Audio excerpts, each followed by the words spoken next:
Hello everyone, welcome to PH patho hub. हम अभी part 2 में हैं हेमेटोपोइसिस के।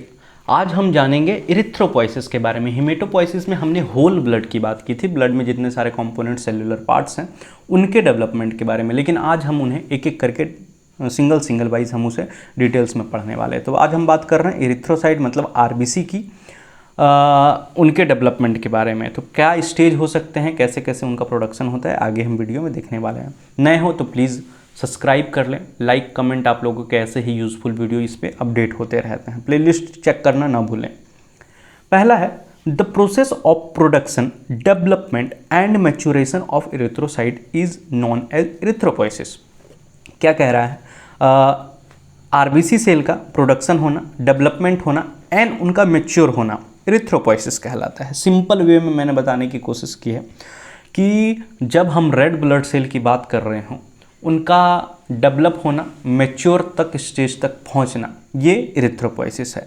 एक नोट में बात आप ध्यान रखें, when the cell form in the liver then it is called hepatic stage. जब आरबीसी सेल का प्रोडक्शन लीवर में हो रहा हो, लीवर में कब होगा? जब बच्चे फेटल होंगे, मतलब माँ के कोख के अंदर होंगे, तो उनमें लीवर में जब बोन मेरो का फॉर्मेशन नहीं हुआ रहेगा तो वो लीवर में बनेगा, तो उसे हम हिपेटिक स्टेज कहेंगे। लेकिन जैसे ही वो बच्चा बाहर आएगा, उसके बोन मेरो जब से बनने शुरू हो जाएंगे तो बोन मेरो में प्रोडक्शन होगा। When in bone marrow then it is called myeloid stage. इसीलिए मैंने हेमेटोपोइसिस में माइलॉइड और लिम्फॉइड स्टेज आप लोगों को बताया था, क्योंकि हम बात कर रहे हैं यहाँ पर ब्लड फॉर्मेशन इन बोन मेरो में जब हो तो हम उसे माइलॉइड स्टेज करेंगे। ये इंपॉर्टेंट पॉइंट है, आप याद रखिएगा। अब हम बात करेंगे इसके स्टेज के बारे में। तो स्टेज हम बात कर रहे हैं, इसमें ये मुख्य रूप से आप समझे 3 स्टेज है। पहला क्या है? Stem cell. स्टेम सेल में हम किसे कहते हैं? हीमोसाइटोब्लास्ट। इसे हम लोग स्टेम सेल कहेंगे, मतलब शुरुआती का जो दौर का जो सबसे पहला सेल बना वो क्या बना? हीमोसाइटोब्लास्ट बना। उसके बाद पहला जो सेल बनेगा वो बनेगा प्रो इरिथ्रोब्लास्ट। इसके बाद का जो स्टेज होगा, अब डेवलपमेंट की ओर चलेंगे, डेवलपमेंट पाथवे। तो पहला जो बनेगा वो बनेगा अर्ली इरिथ्रोब्लास्ट, दूसरा बनेगा लेट इरिथ्रोब्लास्ट, उसके बाद नेक्स्ट बनेगा नॉर्मोब्लास्ट, उसके बाद रेटिकुलोसाइट और अंततः इरिथ्रोसाइट। अब जो देखेंगे इसमें पाथवे जो है, इसमें 3 फेज़ हैं, फेज़ 1, फेज़ 2 और फेज़ 3। फेज़ 1 हम इसे कहते हैं राइबोसोम सिंथेसिस। इसमें क्या होते हैं? राइबोसोम सिंथेसिस होते हैं। फेज़ 2 क्या है? Haemoglobin accumulation. इनमें क्या होता है? हीमोग्लोबिन का आ जाना हो जाता है। और नेक्स्ट होता है इंजेक्शन ऑफ न्यूक्लियस। क्या होते हैं? अब फेज़ 3 में जो होता है, इसमें न्यूक्लियस जो है रेटिकुलोसाइट से वो बाहर हो जाते हैं, क्योंकि आरबीसी में सेल में न्यूक्लियस नहीं पाए जाते हैं। आप सबों को पता होगा, डब्ल्यूबीसी में न्यूक्लियस होते हैं लेकिन आरबीसी में न्यूक्लियस नहीं होते हैं। मैंने इरिथ्रोसाइट के चैप्टर में पढ़ाया है, आप सभी जरूर देख लें, चेक कर लें एक बार।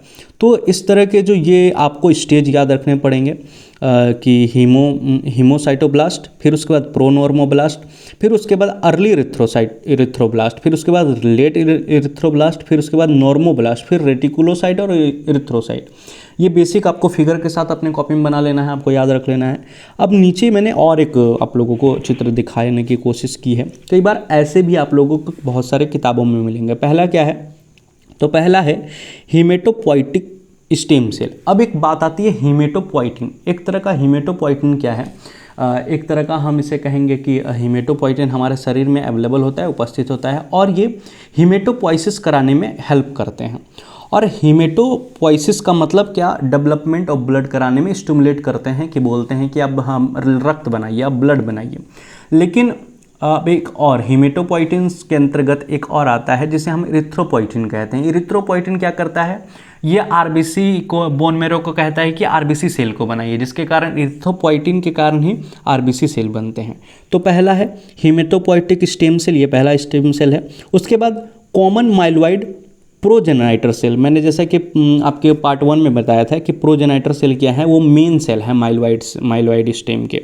जैसे ही माइलॉइड शुरू होता है तो पहला क्या है? प्रोनॉर्मोब्लास्ट। लेकिन प्रोनॉर्मोब्लास्ट को और भी कई जगह पर क्या कहा जाता है? प्री इरिथ्रोब्लास्ट भी कहा जाता है। उसके बाद नेक्स्ट आ जाता है बेसोफिलिक इरिथ्रोब्लास्ट। फिर उसके बाद नॉर्मोब्लास्ट को ही हम सभी क्या कहते हैं, ऑर्थोक्रोमेटिक इरिथ्रोब्लास्ट भी कहते हैं। उसके बाद आता है रेटिकुलोसाइट, जिसे हम लोग क्या कहते हैं, पॉलीक्रोमेटिक इरिथ्रोसाइट। पॉलीक्रोमेटिक इसलिए क्योंकि इसमें बहुत सारे क्रोमेटिन, अगर आप इरिथ्रोसाइट को ध्यान से देखेंगे, क्योंकि इरिथ्रोसाइट को नहीं, रेटिकुलोसाइट को ध्यान से देखेंगे अगर आप, क्योंकि रेटिकुलोसाइट काउंट भी टेस्ट है, मैं आगे बताऊंगा, तो उसका जो स्ट्रक्चर होगा वो पॉलीक्रोमेटिन होगा। किस तरह का होगा, पॉलीक्रोमेटिन, मतलब बहुत सारे उसमें क्रोमेटिन दिखेंगे। और फिर आगे नेक्स्ट जाकर रेड ब्लड सेल में परिवर्तित हो जाएंगे, मतलब इरिथ्रोसाइट में परिवर्तित हो जाएंगे। तो ये मुख्य रूप से इनका स्टेज है जो आपको याद होना एकदम ज़रूरी है, आपको याद होना ही होना चाहिए, जिसे हम मैच्योर सेल के नाम से भी जानते हैं।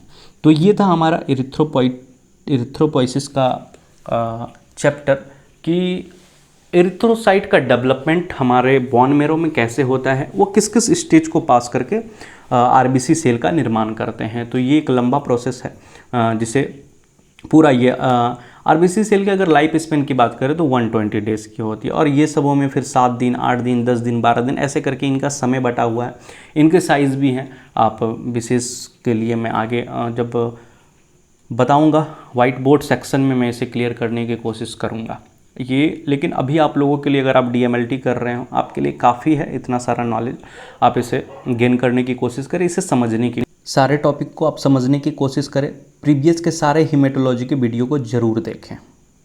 वीडियो अगर समझ में आया हो तो आपसे बस एक ही चीज़ मांगता हूँ, आपका प्यार मिले, लाइक मिले, कमेंट मिले, सब्सक्राइब मिले, अपने दोस्तों के ग्रुप में शेयर करें ताकि उनका भी कुछ हेल्प हो पाए। ईमेल आईडी दिया हुआ है, आप क्वेश्चन पूछ सकते हैं, नोट्स ले सकते हैं। नंबर दिया हुआ है, किसी पर्सनल हेल्प के लिए, काउंसलिंग के लिए आप कॉल भी कर सकते हैं। Thank you everyone. PH patho hub को देखने के लिए बहुत बहुत बहुत बहुत धन्यवाद।